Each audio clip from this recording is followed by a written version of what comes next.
ॐ सहना भवतु सहनौ भुनक्तु सह वीर्यं करवावहै तेजस्विनावधीतमस्तु मा विद्विषावहै।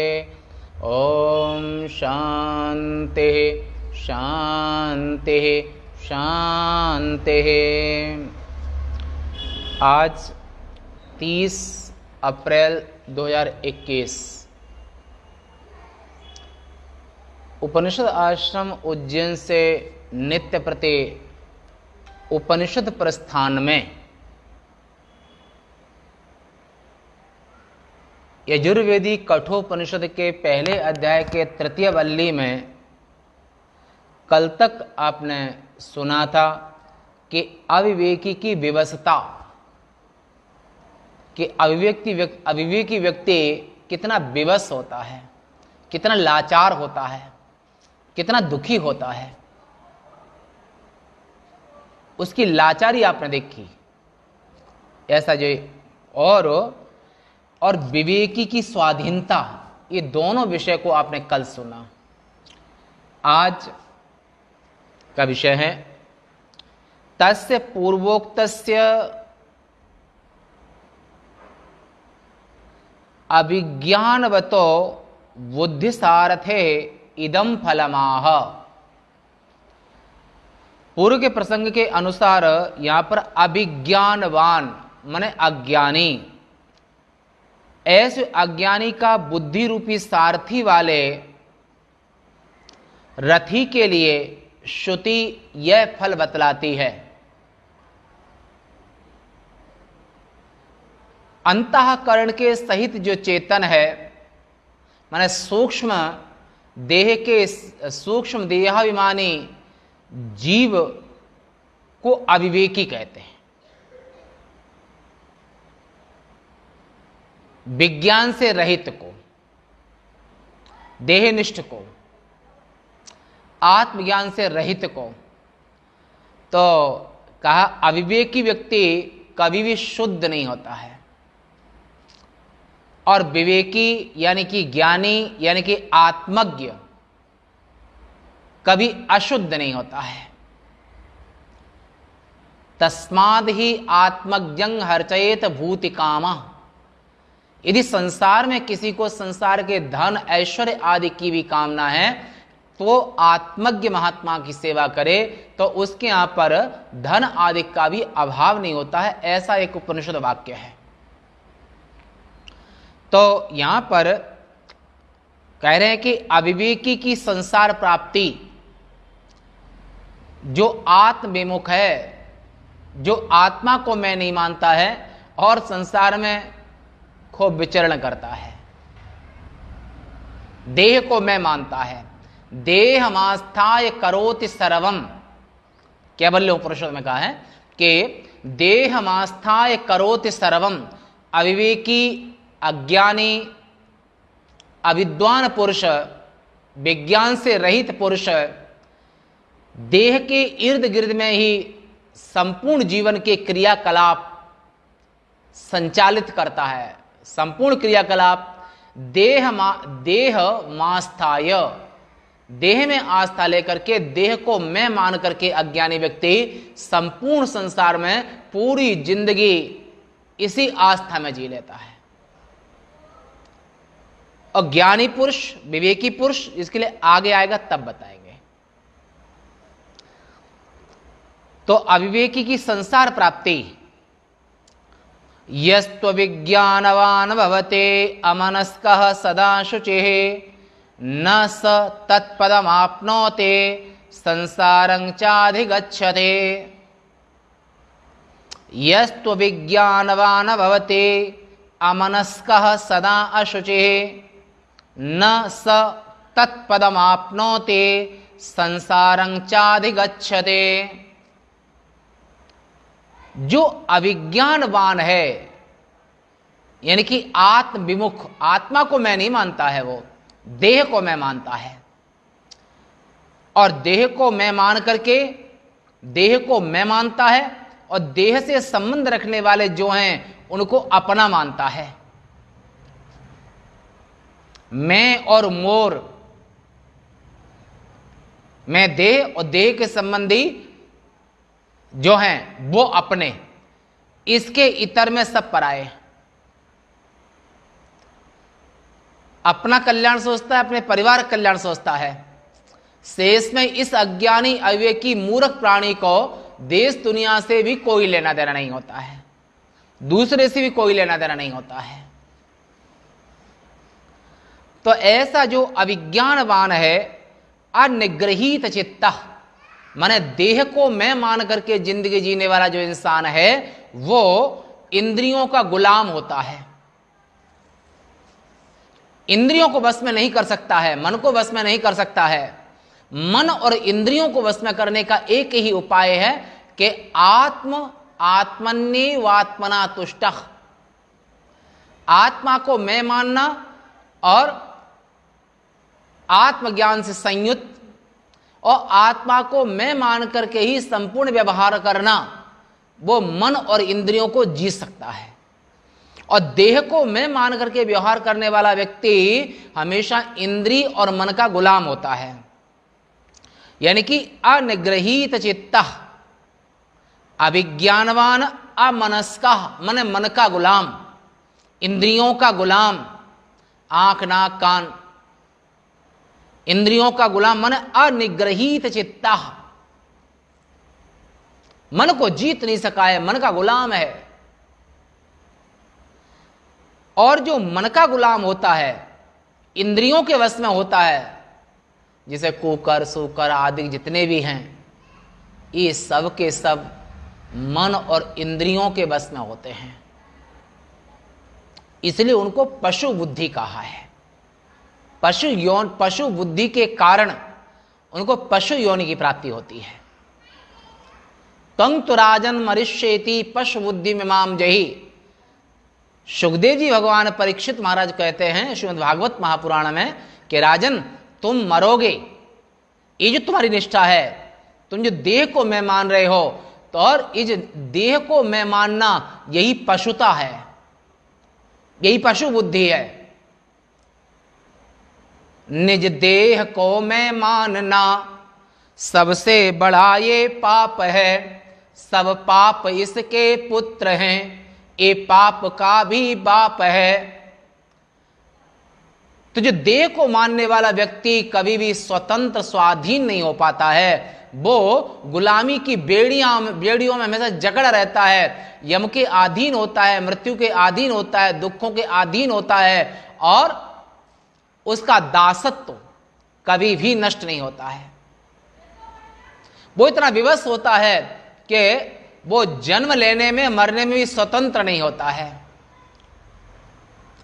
ईश्वर उसके कर्म के अनुसार उसको शरीर देते हैं, और जब कर्म का फल पूरा हो जाता है तो यमराज उसको ले जाते हैं, स्वाधीन नहीं होता है। पर विवेकी ज्ञानी और आत्मज्ञ जो ब्रह्म ऋषि है, तो उसके लिए न तस्य प्राणा उत्क्रामन्ते, उसके प्राण कभी उत्क्रमण नहीं करते हैं।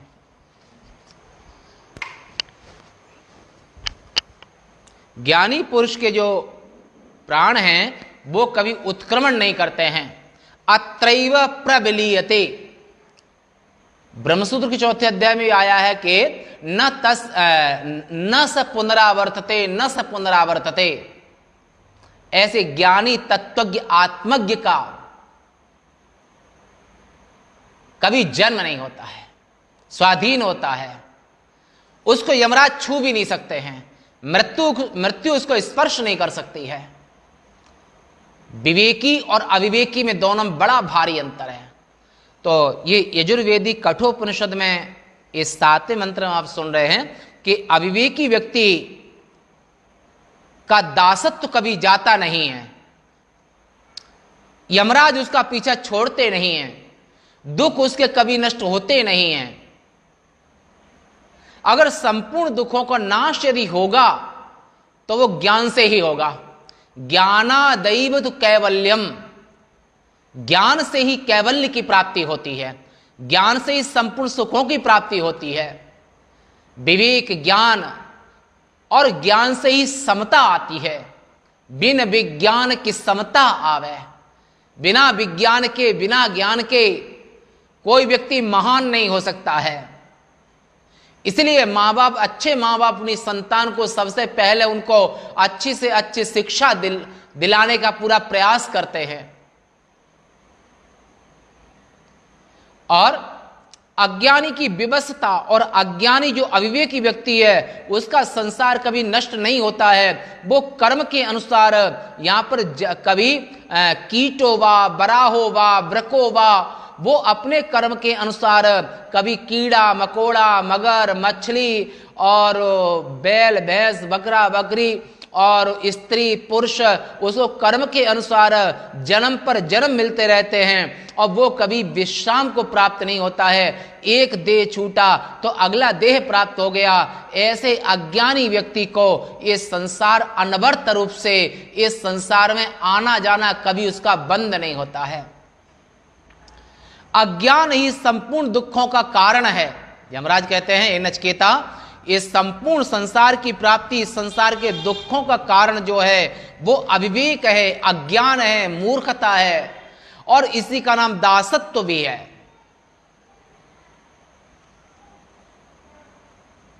और ऐसा जो अज्ञानी व्यक्ति है वो हमें सदा अपवित्र रहता है। वो कभी शुद्ध नहीं हो पाता है, कभी पवित्र नहीं हो पाता है। वह उस पद को प्राप्त नहीं कर सकता है। किसको? पावा अमर अनुपम ठाओ, वो आनंद स्वरूप जो बैकुंठ धाम है। कुंठा राहित्यम बैकुंठम, जहां पर कोई गलानी न हो, कष्ट न हो और कोई पीड़ा न हो, कोई मन में खेद न हो, विक्षेप न हो, जहां पर सुख ही सुख है, उसका नाम बैकुंठ है। बैकुंठाधिपतये, भगवान विष्णु उसके ईश्वर है बैकुंठ लोक के। और शिवलोक में भी कोई दुख नहीं है, कष्ट नहीं है, खेद नहीं है। और यहां के भगवान महादेव का लोक है ब्रह्मलोक।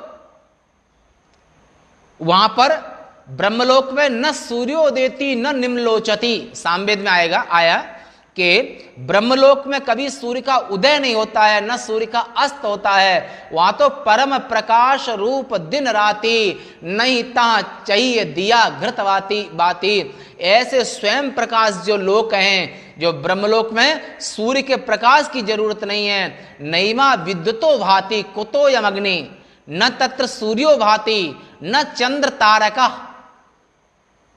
ब्रह्मलोक को न सूर्य प्रकाशित करता है, न चंद्रमा प्रकाशित करता है और न तारेगण। कुतोयम अग्नि, फिर अग्नि की क्षमता ही क्या है? उस लोक में कोई पर प्रकाश नहीं है। वो लोक स्वयं प्रकाशवान है। ऐसे जो हिमालय के क्षेत्र में रहने वाले सिद्ध पुरुष हैं और उत्तर दिशा में रहने वाले जो महादेव के गण हैं, जो सिद्ध पुरुष हैं, उनको भी कोई प्रकाश की जरूरत नहीं है और उनके यहां पर स्वयं प्रकाश, वे स्वयं प्रकाश हैं, चैतन्य रूप हैं वे। अज्ञान में अंधकार है और ज्ञान में प्रकाश है। अज्ञान दुख रूप है, ज्ञान सुख स्वरूप है। यस्तु अविज्ञानवान भवति अमनस्को मन अप्रग्रहीत मनस्कः। जो अविज्ञानवान अमनस्क माने असंयत चित्त, अमनस्क असंयत चित्त माने मन जिसका कंट्रोल में नहीं है। जिन्होंने अपने मन को कंट्रोल नहीं किया है और मन को मनमानी करने दिया है, वही कालांतर में पागल हो जाते हैं, जंजीरों में बांधे जाते हैं, भर्ती किए जाते हैं। कि जिन्होंने अपने मन और इंद्रियों पर शासन नहीं किया है और इन्होंने मन इंद्रिय कंट्रोल नहीं किया है, फिर वो जाकर उनकी बुद्धि विचलित हो जाती है, डिस्टर्ब हो जाते हैं।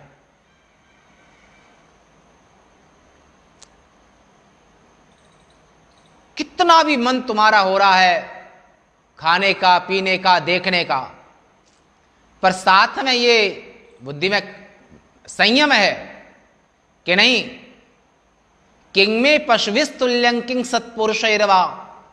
हमारा इस समय चिंतन पशुओं के समान चिंतन कर रहे हैं या मनुष्यों के समान कर रहे हैं? पशुओं के समान चिंतन का अर्थ है नहीं माने कोई अनुजा तनुजा। विवाह आदि संबंधों में अनुजा तनुजा माने छोटे भाई की स्त्री बेटी यहां तक भी वो नहीं देखते हैं और उनसे भी शादी से पवित्र संबंध कर लेते हैं आसुरी संबंध, आसुरी प्रकृति में। पर सनातनी हिंदू में ऐसा प्रचलन नहीं है, हिंदू संस्कृति में ऐसा नहीं है। हिंदू संस्कृति में संयम है, ज्ञान है, प्रकाश है, पारिवारिक मर्यादाएं हैं, मानवता है, विवेक प्रधान है वैदिक संस्कृति। और जो विवेक से रहित जिंदगी जीते हैं उनका नाम है असंयत चित्ता। इसलिए जो असंयत चित्त होकर जिंदगी जीते हैं और मन को कंट्रोल नहीं करते, मन में जो आया वो किया, इंद्रियों ने जो चाहा वो दिया, बस इसी का नाम पागल है, इसी का नाम दासत्व है, इसी का नाम अंधकार है। जो अपने मन, इंद्रिय और तन पर संयम नहीं कर सकते हैं। मानुष ते मुनि होय देह पर किए कसौटी। वो मनुष्य से भी महान मनस्वी मुनि बन जाते हैं जो अपनी देह इंद्रियों को कसते हैं, मर्यादा के अनुसार ढालते हैं। टाइम से उठना, टाइम से सोना, संयत भोजन करना और क्या खाना क्या नहीं खाना, ये नहीं कि भक्षा अभक्ष जे खाएं। और जो भक्ष अभक्ष का अपने मन पर कंट्रोल नहीं कर सकते हैं और जो भक्ष और अभक्ष का ध्यान नहीं देते हैं, मन में जो है अपने मन को रोक नहीं सकते हैं, यही यम के आधीनता को प्राप्त होते हैं, दासत्व को प्राप्त होते हैं, दरिद्रता को प्राप्त होते हैं, गरीबी को प्राप्त होते हैं। कि अज्ञान संपूर्ण अनर्थों की जड़ है और अज्ञान का अर्थ है इंद्रियों की गुलामी, मन की गुलामी, तन की गुलामी, देह सुख के लिए सब कुछ करना, ये भी दासत्व ही है। ऐसे असंयत चित्त इसलिए सदा अपवित्र रहने वाला होता है। अविवेकी उस सारथी के द्वारा ऐसे अविवेक है। अविवेकी सारथी अगर रथ को चलाने वाला हो तो अगर अविवेकी सारथी हो तो ऐसे सारथी के द्वारा वह जीव रूपी रथी माने जीवात्मा उस पूर्वोक्त अक्षर परम पद माने ओंकार स्वरूप ब्रह्म को प्राप्त नहीं होता है, ओंकार को प्राप्त नहीं होता है, वो सत्य को प्राप्त नहीं होता है और वो वैकुंठ को प्राप्त नहीं होता है। वो परम अक्षर स्वरूप न क्षरतीत अक्षरम, जिसमें कभी कोई परिवर्तन न हो, उसे अक्षर कहते हैं।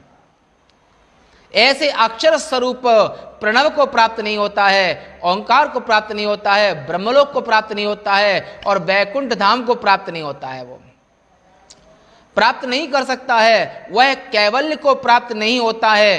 केवल इतना ही नहीं बल्कि जन्म मरण रूपी संसार को भी प्राप्त होता रहता है। ऐसे अज्ञानी व्यक्ति पुनरपि जननम पुनरपि मरणम पुनरपि जननी जठरे सैनम यह संसारे कल दुस्तारे।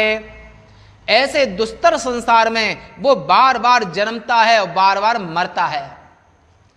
अब ये आपने अविवेकी की दुर्दशा, व्यवस्था, पराधीनता, दासत्व और गुलामी सुनी। यमराज ने जो नचिकेता को कहा, जो वेद भगवान की आज्ञा है, इसलिए व्यक्ति को सत्य का परित्याग कभी नहीं करना चाहिए। सत्य धर्म है, सत्य आत्मा है, सत्य वेद है, सत्य प्रणव है और सत्य धर्म की आधारशिला है, सत्य जीवन का सार है, सत्य शासन का स्तंभ है, शासन की रीढ़ है। तो ऐसे सत्य का त्याग करने वाले जो हैं वे अविवेकी, अज्ञानी और मन और इंद्रियों के गुलाम होते हैं। वे संसार में आते हैं, जाते हैं, जन्मते हैं, मरते हैं, बार बार उनको जन्म मिलता है, बार बार मरते हैं और फिर भी पाप करना नहीं छोड़ते हैं। भगवान कहे अर्जुन, ऐसे जो संसार के जो अपने आप को ही सब कुछ मानते हैं, अपनी मन की इच्छा को पूर्ति के लिए किसी की पीड़ा को समझते नहीं हैं, तो ऐसे जो क्रूर लोग हैं, तो तान अहम दुषतः, सबसे द्वेष करने वाले, केवल अपना पेट और अपने शरीर से संबंध, परिवार का ही भरण पोषण करने वाले और अपने परिवार से आगे नहीं सोचते हैं, ऐसे जो लोग हैं और जो निरीह प्राणियों को भी खत्म कर देते हैं, ऐसे जो लोग हैं, तो तानहम दुषतः क्रूरान, ऐसे क्रूर लोगों को तानहम दुषतः क्रूरान संसारेषु नरा अधमान, अजस्त्र अशुभ, ऐसे लगातार अशुभ योनियों को, अशुभ योनि में उनको जन्म देता हूं। कभी बकरा, कभी मुर्गा, कभी मछली, कभी बकरा भेड़ा और कभी जो है गाय भैंस आदि, इन योनियों में, आसुरी योनि में, आसुरी योनि मापन्ना मूढ़ा जन्मनि जन्मनि, जो धर्म का पालन नहीं करते हैं, दया नहीं हृदय में है, सत्य नहीं है, तो ऐसे लोग आसुरी योनि को प्राप्त होते हैं। और दूसरे जो लोग हैं दया धर्म सिरताज, जो दया धर्म और सत्य का पालन करते हैं, ऐसे लोगों के लिए यमराज कहते हैं कि विवेकी की परम पद प्राप्ति, ऐसे जो विवेकी लोग हैं वे महान सुख को प्राप्त करते हैं, महान लोक को प्राप्त करते हैं। यस्तु विज्ञानवान भवते समनस्कः सदा शुचिः सतु तत्पदमाप्नोते यस्मात् भूयो न जायते। जो विज्ञानवान है, मन विवेकी है, ज्ञानी है, आत्मा को मैं मानता है, देह को मैं नहीं, देह तो अन्न का विकार है, देह तो माता पिता के मल का परिणाम है, माता पित्रोद मलोद्भूतं मल मांस मयंग बपोह, देह तो माता पिता के मल का परिणाम है और आत्मा किसी का परिणाम नहीं है, आत्मा स्वयं सिद्ध सत्ता है। ऐसी स्वयं सिद्ध सत्ता आत्मा को मैं मानता है और देह को मैं नहीं मानता है, और ऐसे जो सत्य को सब कुछ मानता है, जो वेदों की आराधना करता है, जो गीता की आराधना करता है, ऐसे जो विवेकी पुरुष है वो परम पद को प्राप्त करता है और वो सदा ही पवित्र होता है। वो 6-6 महीना में ना नहाए फिर भी पवित्र होता है। जड़भर जी महाराज, श्रीमद् भागवत महापुराण के 5वें स्कंद में प्रसंग आता है कि वर्षा ही उनको नहलाती थी, तो कापाले कौन है, जड़भर जी महाराज को बलि देना चाहा, तो जिस भद्रकाली को बलि दे रहे थे वो भद्रकाली से मूर्ति फट करके माता का प्राकट्य हुआ और उनसे वो खड़ग छीन करके उन्हीं सब भक्तों का सबके सर काट दिए। पर एक ज्ञानी की बलि देवता भी नहीं ले सकते हैं, आत्मज्ञ की बलि देवता भी नहीं ले सकते हैं। माता भद्रकाली ने कहा कि अज्ञानी मूर्खो, तुम मेरी बलि देकर के मुझे खुश करना चाहते हो। माता कैसे? क्योंकि ज्ञानी तो आत्मे में मतम, भगवान की, ईश्वर की जो आत्मा है, ज्ञानी आत्मज्ञ, जो नैष्ठिक ब्रह्मचारी और सन्यासी, जो अपने धर्म के अनुसार नैष्ठिक ब्रह्मचर्य का पूरा पालन करते हैं, सन्यास का पालन करते हैं और सत्य का पालन करते हैं, ये तो भगवान की चलती फिरती आत्मा है। ऐसे गृहस्थ आश्रम में रहते हुए, धन्यो गृहस्थ आश्रमा, वो गृहस्थ आश्रम धन्य है जो सत्य का पालन करता है, जो धर्म का पालन करता है, जिसके घर से कोई भी यति, ब्रह्मचारी, सन्यासी निराश होकर के भूखा वापस नहीं जाता है। ऐसे गृहस्थ धन्य हैं। धन्यो गृहस्थ आश्रमा, क्योंकि संपूर्ण सभी आश्रम वो गृहस्थ के ही आश्रित होते हैं, वो गृहस्थ से ही निकलते हैं। वे गृहस्थ सदगृहस्थ धन्य हैं जो धर्म का पालन करते हैं, सत्य का पालन करते हैं, मर्यादा का पालन करते हैं, परिवार की मर्यादा, लोक की मर्यादा और समाज की मर्यादा और जो सत्य का त्याग नहीं करते हैं और किसी प्राणी को सताते नहीं हैं, ऐसे गृहस्थ धन्य हैं। जिनके घर से कभी कोई भूखा नहीं जाता है, कोई निराश होकर नहीं जाता है, तिनके घर पावन भये संत पधारे आए, वे गृहस्थ धन्य हैं। जिन गृहस्थों के यहाँ पर श्रोत्री ब्रह्मनिष्ठ ज्ञानी संत के चरण पड़े, ज्ञानी संत का उच्छिष्ट पड़े, और ज्ञानी संत जहाँ जिस गृहस्थ के यहाँ से भिक्षा करके ले जाए, भोजन आदर सम्मान पूर्वक जिनको ज्ञानी संतों को जो भोजन कराता है, वे गृहस्थ धन्यो गृहस्थ आश्रमा, वे गृहस्थ धन्य हैं। ऐसा जो विज्ञानवान, यानी जो गृहस्थ, चाहे ज्ञान गृहस्थ विरक्त, तो ये तो एक दो आश्रम है, परंतु ज्ञान चाहे गृहस्थ में हो चाहे विरक्त में हो, ज्ञान की प्रधानता है, ज्ञान का महत्व है, ज्ञान का वैशिष्ट्य है। वो ज्ञान जिसके अंदर भी ज्ञान होगा, चाहे वो गृहस्थ, जनक, अश्वति, राम, युधिष्ठिर, कृष्ण, ये तो गृहस्थ थे और गृहस्थ होने के बावजूद भी वे महान थे। क्यों?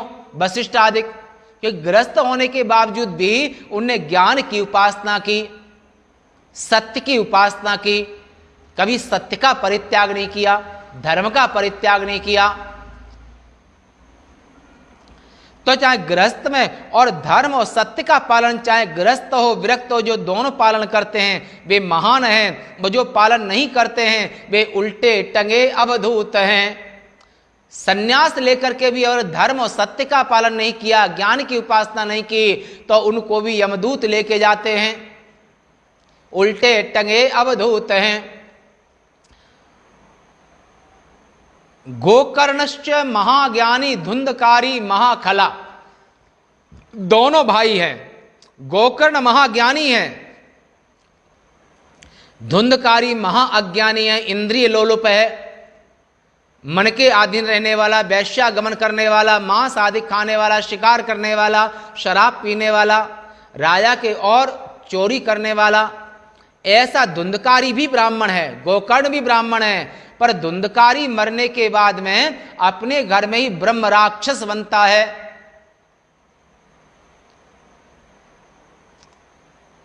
ब्राह्मण होना विशेष महत्वपूर्ण नहीं है, परंतु ब्राह्मण धर्म का पालन करना, क्षत्रिय धर्म का पालन करना, वैश्य धर्म का पालन करना, शूद्र धर्म का पालन करना, और माता को मातृत्व का पालन करना, और राजा को राज धर्म का पालन करना, प्रजा को प्रजा के धर्म का पालन करना, तो धर्म का पालन महत्वपूर्ण है। और धर्मानुगो गच्छत जीव एकाह, और क्योंकि पुण्य पाप केवल मनुष्य को लगता है, अन्य योनियां तो भोग योनियां हैं।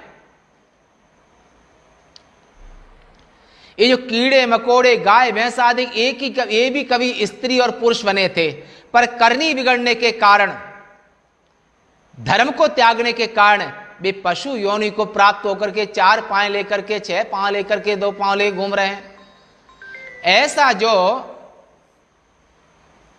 ऐसा जो धर्म का पालन करता है वही महान होता है, चाहे वो गृहस्थ हो या विरक्त हो। धर्मानुगो गच्छत जीव एका, सन्यास का अपना सन्यास धर्म है सन्यासी का, और गृहस्थ का अपना धर्म है। 2 ही रास्ते, गृहस्थ आश्रम, एक सन्यास आश्रम, एक विरक्त, एक गृहस्थ। तो जो धर्म का पालन करता है वो हमेशा ही पवित्र होता है। बोला स्त्रियां भी, हाँ स्त्रियां भी, नारी पुरुष चराचर कोई, नारी पुरुष सचराचर कोई, चर अचर कोई भी होवे, अगर भगवान की भक्ति दिल में है, प्रेम दिल में है, स्नेह दिल में है, सत्य दिल में है, धर्म दिल में है, और मर्यादा का पालन जिसके दिल में है, वो हर व्यक्ति भक्तिहीन अति नीचौ प्राणी, ओम पुनः सुनिए, भक्तिवंत अति नीचौ प्राणी, जिसके दिल में सत्य से प्रेम है, भगवान से प्रेम है, और जिसको गीता से प्रेम है, धर्म, और जिसको सनातन धर्म वेदों से प्रेम है, और ऐसा जो चाहे वो गृहस्थ में रहे चाहे विरक्त में रहे, वो हर जगह महान होता है। उसे कभी यमदूत नहीं ले जा सकते हैं, धर्मात्मा को यमदूत छू भी नहीं सकते हैं।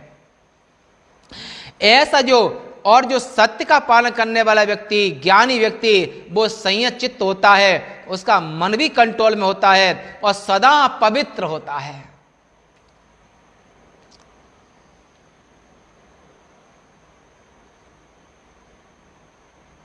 एक व्यवस्था दी भगवान ने कि अपनी पत्नी माने अपनी पत्नी के साथ में अगर समागम करता है तो उसे पुण्य होता है, और 1 महीने में ऋतुकाल के बाद अपनी परिणीता धर्म पत्नी के साथ समागम नहीं करता है तो उसे दोष लगता है। तो ऐसा जो सदग्रस्त है, जो धर्म के अनुसार पत्नी को स्वीकार करके, धर्म के अनुसार पति को स्वीकार करके, तो एक पति महासती, एक नारी सदा ब्रह्मचारी। इसी गीता में कहा है कि धर्मा विरुद्ध भूतेषु कामोस्मि भरतर्षभ। धर्म के अनुसार जो काम का भोग करता है, कामोपभोग करता है, अर्थोपार्जन करता है, और जो धर्म के अनुसार करता है उसे कोई पाप नहीं लगता है, पुण्य होता है उसको तो। और धर्म के विरुद्ध अपनी पत्नी को छोड़ करके दूसरी की पत्नी को पत्नी मत मानना पाप है, अपने पति को छोड़ करके दूसरे पति को पति के समान समझना पाप है। तो ऐसी धर्म की मर्यादा जिस जीव के लिए जो कही गई है, यमराज कहते हे नचिकेता, वो उसके लिए पुण्यदायक है, इसलिए वो संयत चित्त, ऐसा सदग्रस्त संयत चित्त वाला होता है, अपनी पत्नी में संतुष्ट रहने वाला, अपनी पति में संतुष्ट रहने वाली, अपने धन में संतुष्ट रहने वाले, अपने घर में संतुष्ट रहने वाले, और हमारा सो हमारा, तुम्हारा सो तुम्हारा, इसे इंसान कहते हैं। भाई तुम्हारा सो तुम्हारा, हमारा सो हमारा, जो इसका पालन करता है उसे पाप नहीं लगता है। और ज्ञान की उपासना करता है, आत्मभाव में जीता है, उसे पाप नहीं लगता है। जो दूसरा रथी अर्थात विद्वान, विज्ञानवान, कुशल, सारथी से युक्त है, माने सत्य का पालन करने वाला, और मन और इंद्रियों का जो गुलाम नहीं है, और हमेशा आत्मा, अहम आत्मा गुणाकेश, मैं आत्मा हूं, इस भाव में रहता है, और मन और इंद्रिय और शरीर को अपने अधीन करके रहता है, ऐसे युक्त चित्त सदा पवित्र, वो नहाए न नहाए वो सदा पवित्र रहने वाला होता है। वह तो उसी पद को प्राप्त कर लेता है जिस प्राप्त हुए पद से च्युत न होकर के फिर संसार में उत्पन्न उसे आधीनता किसी की स्वीकार नहीं करनी पड़ती है। वो पावा अमर अनुपम ठाऊं, वो हमेशा हमेशा के लिए अमर हो जाता है, उसे कभी कोई मार नहीं सकता है। श्रीमद् भागवत महापुराण के 9वें स्कंद में एक प्रसंग आता है। गंगा जी पृथ्वीलोक पर आ रही थी, और पृथ्वीलोक आने पर तो उन्हें स्वीकार तो कर लिया, पर एक शर्त है भगीरथ कि मैं पृथ्वी पर जाऊंगी, और पृथ्वी पर जाने का जो संसार के पापी लोग हमारे में स्नान करेंगे उन पापों को मैं कैसे धोऊंगी। भगीरथ, इसका समाधान ये तुम नहीं कर सकते तो हम पृथ्वीलोक पर नहीं जाएंगे। भगीरथ ने कहा हे माते, हमारे इस धरा पर पृथ्वीलोक पर भारत देश में धीर पुरुष, त्यागी, तपस्वी, सत्यवादी गृहस्थ में भी है, विरक्त में भी है। जनक आदि ज्ञानी गृहस्थ में भी हैं और विरक्त में भी सुखदेव हैं। ऐसे जो ज्ञानी संत, ये न्यासिना संता ब्रह्मनिष्ठा लोक पावना, संसार में जो सन्यास लेकर के ज्ञान की उपासना करते हैं, उपनिषदों का अभ्यास करते हैं, वेदांत वीथीषु सदा रमन्तः कौपीनवन्तः खलु भाग्यवन्तः, ऐसे भाग्यवान जो ज्ञानी संत लोग हैं, नैष्ठिक ब्रह्मचारी और सन्यासी जन हैं, ऐसे ज्ञानी जन आप में स्नान करेंगे तो ये न्यासिना संता ब्रह्मनिष्ठा लोक पावना, ब्रह्मनिष्ठा जिनके पास दिल में होती है, वे चाहे जिसी घर में जाएं या गंगा में स्नान करें, तो ऐसे ज्ञानी संतों के स्नान करने से, ज्ञानी ब्रह्मचारी के स्नान करने से गंगा भी अपने आप को धन्य मानती हैं। हे भगीरथ ने कहा माते, ऐसे लोगों को स्नान करने से आपके पाप धुल जाएंगे। ये न्यासिना संता ब्रह्मनिष्ठा लोक पावना, जो ब्रह्मनिष्ठा है ये संपूर्ण लोकों को पावन करने वाली है, पवित्र करने वाली है, संपूर्ण दुख दोषों को नाश करने वाली है। और ऐसे ज्ञानी महात्मा को, ज्ञानी व्यक्ति को, ज्ञानी मनुष्य को हत्वापश्यमान लोकान, अर्जुन से गीता में कहा कि अर्जुन हत्वापश्यमान लोकान न हंति न निवेद्यते, 18वें अध्याय गीता में। अगर ऐसा ज्ञानी किसी तीनों लोग की हत्या कर दे फिर उसे कोई पाप नहीं लगता है, क्योंकि वो धर्म की स्थापना के लिए, मर्यादा की स्थापना के लिए, मानवता की स्थापना के लिए और मानवता को बचाने के लिए वो धर्म युद्ध लड़ता है। और धर्म की रक्षा करते करते अगर मृत्यु भी हो जाती है तो भी स्वर्ग द्वार अपावर्तम सुखिना क्षत्रिया पार्थ। पार्थ, ऐसा जो धर्म युद्ध तो किसी भाग्यशाली क्षत्रिय को प्राप्त होता है। तो आज आपने सुना कि ज्ञानी हमेशा पवित्र होता है, अज्ञानी हमेशा पवित्र होता है। शेष वार्ता कल। ओम।